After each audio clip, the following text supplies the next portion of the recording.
It appears the Disney animators had discovered LSD as early as 1955.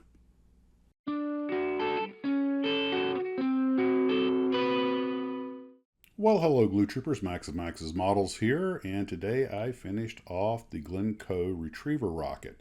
For those who are unfamiliar with this vehicle, it is a repop of the RM-1 moon rocket from the original Disney Man on the Moon series. And I put a link to that below if you want to see it. It's a really good series, but some of the animation artwork at the beginning and some of the stories they tell make you wonder just how much LSD was going around at the Disney Animation Studios. The kit itself is pretty straightforward. A lot of it press fits together. The only things I really had to glue into place were the clear parts, which were completely soaked in floor wax. The fuselage halves, top and bottom, will have to be glued together, and the little bottle suit, as they call it, that little one-man spaceship flying hard suit. Also, the radiation shield on the nose has to be glued together, but a lot of the stuff actually press fit, which unfortunately, not thinking ahead, caused a few problems. When I test fitted everything at the beginning, it was nice and snug, and not taking a second to think, once I painted everything, they were too snug and I broke a couple of the pins, so I had to go and shave down the pins or bore out the holes, and they still largely press fit together. There was one serious fit issue. The radiation shield that I just talked about simply would not go into place. I wound up having to bore out the hole on both pieces to get it in there. I painted it with a fairly heavy paintbrush applied red acrylic on the back, and I left it to dry, and I'm not sure how, but I came back and this gigantic bubble had formed. So, of course, I popped it and repainted it, and problem solved. Overall, not really any gotchas on this kit other than what I just said about the big radiation shield on the nose spike. Everything else pretty much went together. I really, really like the kit.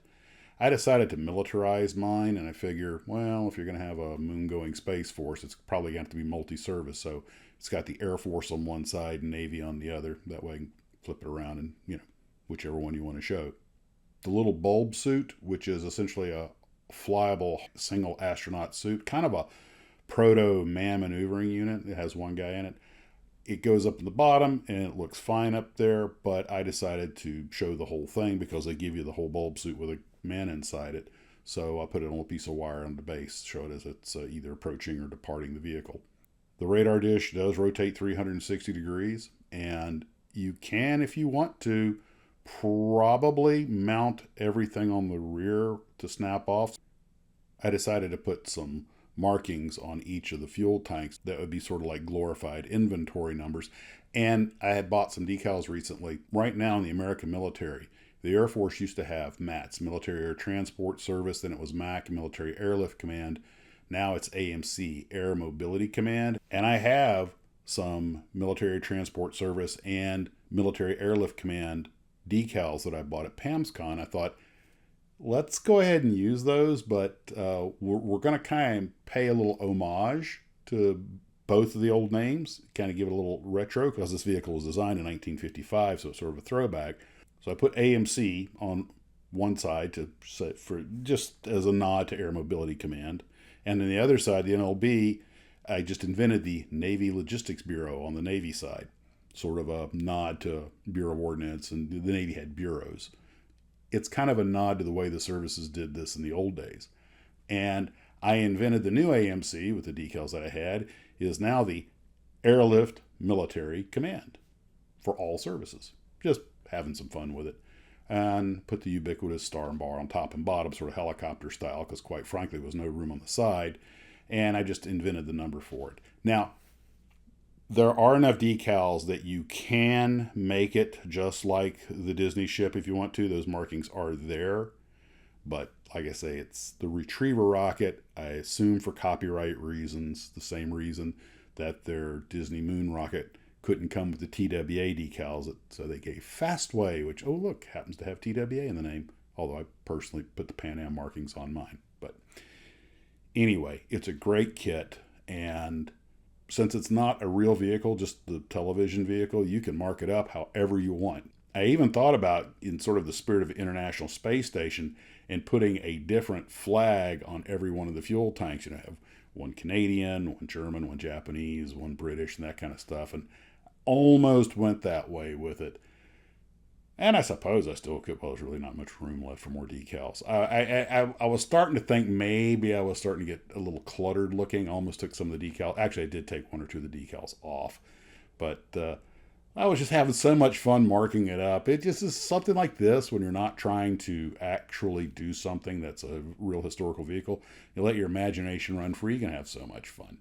But anyway, it's done. It's on the shelf now, and I just love those old kits. I have the space station. I have the TWA Moonliner. Well, excuse me, Pan Am Moonliner. And now I have this. And it wouldn't break my heart to get a few more. In fact, if I had 2 or 3 of these things, I would just come up with new ways to mark them up. I do love letting my imagination run wild. While I was doing this, taking my breaks, a couple of Gloo Troopers had pointed out that I wasn't using any of my figures, and I decided, well, I've got the little Aerobee-Hi guys right here. Let me go ahead and just, for practice if nothing else, paint them up, and I did. The only real problem I had was the only real flesh tone paint I have is that Humbrol flesh tone, which is an enamel, and it takes forever to dry. And it's really hard to get it to thin out just right to paint the face and keep the features. And yes, these characters were washed and primed. But eventually I got it, and once the paint on the faces had hardened sufficiently, I went ahead and painted the rest with acrylics. I don't remember if there was a third foot stand for the guy who's supposed to be climbing on the rocket, but I couldn't find one if there is, so I just went ahead and made one out of scrap plastic, and now he's standing up, looks like he's dancing. But they actually came out looking, okay. So I went ahead and put up on the shelf with the Aerobee-Hi. Well, that's what I did today, and it was a lot of fun, and I really just love this rocket. The next thing, I received some pictures of the famous Sky Raider toilet bomber for the next viewer's build. I took that as a hint that I really need to get cracking on that, so that's what's on the desk for me. So when Viewers Build 63 drops, that toilet bomber is not mine. It'll take me quite a while to get this one done. And so once again, here's another piece of outro music that you really don't deserve to have inflicted upon you, but what can I say? I've got a mean streak. Well, that was it for today, guys. Take care of yourself, and as always, model on.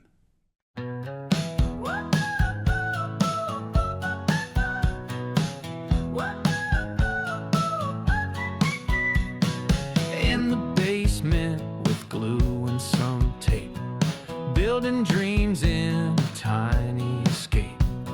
Saw it on TV when I was just 8. Now I'm 63 and it's looking great. Rocket to the moon on a dime store plan, built for a crew of my Lego Man clan. NASA's got nothing on my grand design. If it don't explode, it'll work just fine.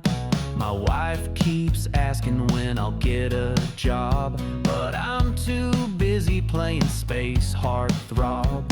Tinfoil wings and a Pringles can. Who needs a paycheck when you've got a plan? Rocket to the moon on a dime store plan, built for a crew of my Lego Man clan. NASA's got nothing on my grand design. If it don't explode, it'll work just fine.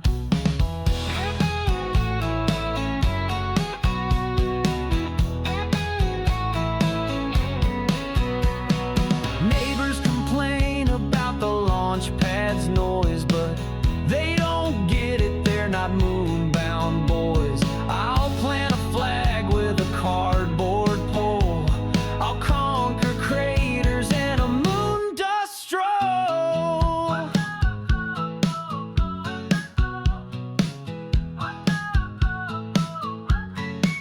So here I stand with my goggles on tight. Helmet's a salad bowl, but it feels just right. If this thing takes off, they'll know my name. The man who made the moon his backyard game.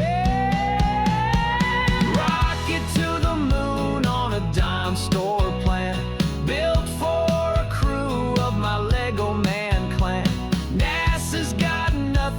on my grand design. If it don't explode, it'll work just fine.